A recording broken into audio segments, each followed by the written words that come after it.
Okay အားလုံးပဲမင်္ဂလာပါကျွန်တော်ဒီနေ့ Google Gemini ကို free တစ်နှစ်စာဘယ်လိုယူမလဲဆိုတော့ကျွန်တော်ယူပြပါပေးမယ်ဒီကနေကျွန်တော်တွေက eligible ဖြစ်တဲ့ account ပုံမူတည်ပြီးတော့ကျွန်တော် like စမ်းကြည့်ရမှာပေါ့နော်ဒီ account တစ်ခုရရင်ရ account တစ်ခုမရရင်မရဆိုတော့တစ်ခုမဟုတ်တစ်ခုစမ်းကြည့်ရမယ်ပြီးလို့ရှိရင်တော့ channel step တွေကတော့လွယ်ရောပါပြီ channel step တွေကကျွန်တော်ပြောပြရတဲ့အတိုင်းအကုန်လုံး step တစ်ခုချင်းစီလုပ်ရမယ်ဆိုလို့ရှိရင်တော့အကုန်လုံးလွယ်ကူသွားလိမ့်မယ်ဖုန်းနဲ့လုပ်ဖို့တော့အကြံပေးချင်တယ်ဆိုတော့ကျွန်တော်လည်းဖုန်းနဲ့ပဲလုပ်ပြအောင်ဆိုတော့ကျွန်တော်တို့တစ်ချက်လောက်ကြည့်လိုက်အောင်ဘာတွေပါမလဲဆိုတော့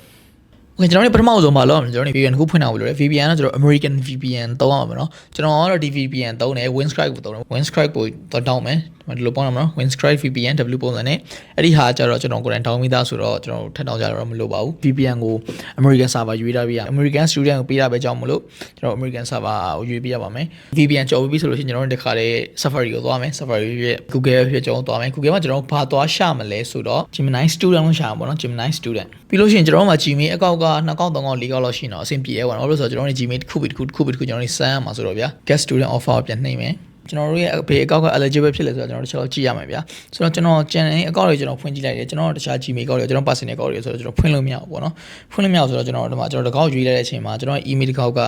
60ဖြစ်တယ်ဗျာ eligible ဖြစ်တယ်ကျွန်တော်ညီမတွေအကောက်လည်းရမလားကျွန်တော် try ကြည့်မယ်နော်သူ့အကောက်လည်းရတယ်ဆိုတော့ကျွန်တော်သူ့အကောက်နဲ့ try ကြည့်လိုက်ကျွန်တော်ညီမလေးအကောက်နဲ့ verify eligibility ပေါ့နော်အဲ့ဒါကျွန်တော်နှိပ်ရမယ်ကျွန်တော်ဒီ survey ပေါ်လိုက်ဘာလို့ရမှာလဲဆိုတော့ဒီ survey ရဲ့အောက်မှာ link ရှိအဲ့ဒီ link တစ်ခုလုံးကျွန်တော်ကိုဘာမှလုပ်လို့မရဘူးဒီ survey ဘာမှနှိပ်လို့မရဘူးဆိုတော့အဲ့ဒီ link ကျွန်တော် copy ကူးလိုက်မယ်ကျွန်တော် link ချတာပေးမယ်ပေါ့နော်ကျွန်တော် caption မှာပဲဖြစ်ဖြစ်ကျွန်တော် comment မှာဖြစ်ကျွန်တော် link ချတာပေးမယ်ကျွန်တော်ချရပေးတဲ့ link သွားမှာပေါ့နော်အဲ့ဒီ link ထဲမှာကျွန်တော်ဘာလုပ်မလဲဆိုတော့ကျွန်တော်တို့ခုနက copy ရတဲ့ဒီ form link ကိုကျွန်တော်တို့ဒီမှာ paste လုပ်လိုက်မယ် okay ကျွန်တော်ပြီးဒီမှာဒီစာလေးနှိပ်လိုက်အောင်ပေါ့နော်ရပြီကျွန်တော်နှစ်ခါသုံးခါလောက်နှိပ်လိုက်မယ်ဆိုလို့ရှိရင်တော့ကျွန်တော်တို့ပေါ်လာမယ်ပေါ့နော်ပြီးဒီမှာ I am human နှိပ်မယ်ပြီးကျွန်တော်ကြည့်ရသူ test တစ်ခုလောက်ခိုင်းလိုက်မယ်ဆိုတော့ကျွန်တော်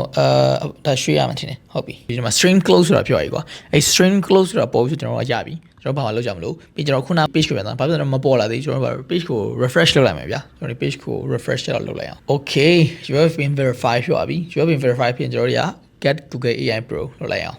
ဘာဖြစ်လို့ဆိုတော့ဒီမှာအကောင့်ပြန်လဲသွားလို့เนาะကျွန်တော်အကောင့်ပြန်ချိန်ရမယ်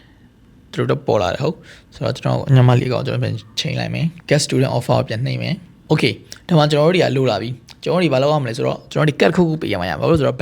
banking ခုထည့်မှရမှာဗျာ payback ရှိ payback နဲ့ပေးလို့ရတယ်ကျွန်တော် bank cat ခုကျွန်တော်ထည့်လိုက်ပါမယ်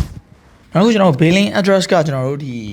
US ရဲ့ဒီ zip code ကိုထည့်ရမှာပေါ့နော် zip code ဆိုတော့ကျွန်တော်တို့ US zip code ကိုတော့ကျွန်တော်တို့ဒီ website မှာဆိုရှာလိုက်မယ် Google မှာဖြစ်ဖြစ် Safari မှာဆိုရှာလိုက်မယ် Boston မှာတော့နေကြမှာကျွန်တော်တို့ Boston ကဟာတခုရှာလိုက်အောင်02108ဆိုတော့ရှင်ကျွန်တော်ဒီဟာကိုကျွန်တော်တို့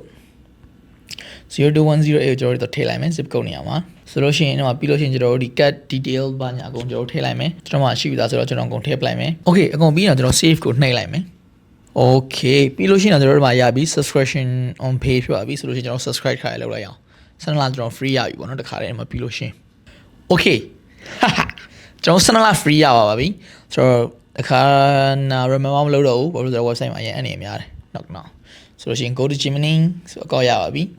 ဆိုတော့ကျွန်တော်တို့ဒါကတော့ eligible ဖြစ်တဲ့အကောက်ပေါ်မူတည်ရပေါ့နော်ကျွန်တော်တို့ဒီအကောက်ကရလားမရလားဆိုတော့ကျွန်တော်ခုနကအကောက်အသစ်ဖွင့်ကြည့်တယ်ဗျအကောက်အသစ်ကျွန်တော် American VPN နဲ့ဖွင့်ကြည့်တာကျွန်တော်တို့မရဘူးပေါ့နော်မရဘူးဆိုတော့ကျွန်တော်တို့အကောက်တွေရတဲ့အကောက် try ကြည့်ရအောင်ပေါ့နော်နောက်တစ်ခုကဘာလဲဆိုတော့ကျွန်တော်တို့ဒီ subscription ပြီးလို့ရှိရင် unsubscribe လုပ်ဝင်ပြီးနေပေါ့နော်ဘာလို့ဆိုတော့ကျွန်တော်တစ်နှစ်ပြည့်ရင်သတိထားမှာမဟုတ်ဗျာကောက်ဖြတ်ဝိုင်း short အကုန်လုံးမှာတစ်နှစ်စားဆိုထက်ကုန်ပါပတ်စံဆိုတော့အဲ့လိုမျိုးကြီးတော့ရှိတယ်ဆိုတော့အားလုံးပဲ try ကြည့်ကြပါရမယ်လို့တော့မျှော်လင့်ပါတယ်အကုန်လုံးသုံးလို့ရရင်လည်းစောင့်ရင်လမ်းတာပေါ့ဗျာဆိုတော့ thank you very much for watching my video see you in next video guys